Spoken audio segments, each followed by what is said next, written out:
अध्याय दुसरा. श्री गणेशाय नमः. कामना दरुणी जे भजती होय त्यांची मनोरथपूर्ती. तैसेंची निक्षाम भक्तांप्रती कैवल्य प्राप्ती होत असे.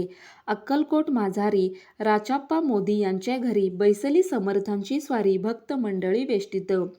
साहेब कोणी कलकत्त्याचा हेतू धरुणी दर्शनाचा पातला त्याच दिवशी साचा.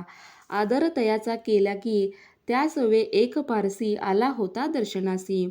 ते येण्यापूर्वी मंडळीसी महाराजांनी सुचविले. 3 खुर्च्या आणोनी बाहेरी मांडा म्हणिते एकाहारी. दोघांसी बैसुनी दोहोवरी तिसरीवर बैसले आपण. पाहुणी समर्थांचे तेज उभयंतासी वाटले चोच. साहेबांनी प्रश्न केला सहज आपण आला कोठुनी.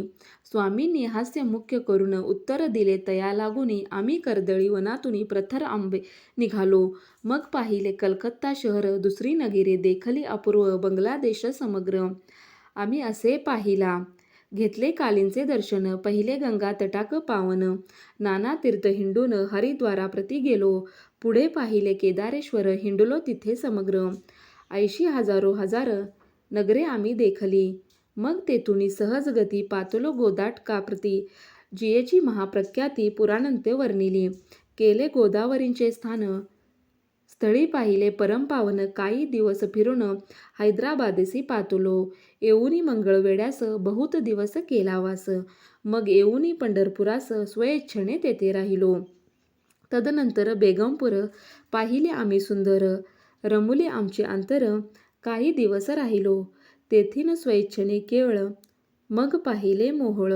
देश हिंडूनी सकळ सोलापुरी पातलो. तेथे आम्ही काही महिने वास केला स्वेच्छेने. अक्कलकोट प्रति येणे तेथून या जाहिले. तयापासून या नगरात आनंदी आहो नांदत. ऐसे आमुचे सकल वृत्त असे मुळापासूनी. 12 वर्ष मंगळवेढ्याप्रती राहिले स्वामीराज यती. परी त्या स्थळी प्रख्याती विशेष त्यांची न झाली. दर्शना येता साधू दिगंबर लीला विग्रही यतिवर्य कंबरेवरी ठेवूनी कर. दर्शनी देती तयासी. इति श्री स्वामी चरित्र सारामृत नाना प्राकृत कथासंमत आनंद भक्त परिसोत द्वितीय अध्याय गौडहा. इति श्री स्वामी चरित्र सारामृत द्वितीय अध्याय. श्रीरस्तु शुभमस्तु.